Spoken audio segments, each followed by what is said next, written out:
Hey guys, today I'm going to teach you how to make what I call sushi balls. We are using cucumber, avocado, and Japanese sweet potato to fill these, but you can use anything you want. Okay, so first you're going to start off making your sushi rice, and you just want to run this in water until the water runs clear. Just getting rid of excess starch.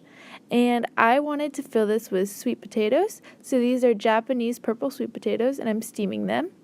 Here we are going to add our 3 cups of water to our 2 cups of sushi rice, and it's going to cook for about 20 minutes, and just make sure you cover it and let it simmer.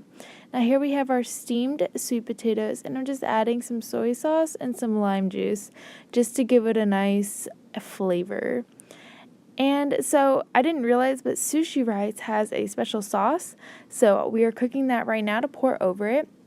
And you want to make sure that the sauce and the rice are both cooled before you do this step and mix them together. Now, a really fun part of this recipe is creating the little sushi balls. So what you're going to do is you're going to make 1 slab of rice, put your toppings on, and then take another slab of rice, gently lay it over, and then meld it into a little ball, and you should be able to pick it up and hold it, and it shouldn't fall apart. The bigger you make these, like the more thick of rice, the easier it will be to not fall apart. And then I'm topping it with sesame seeds because class.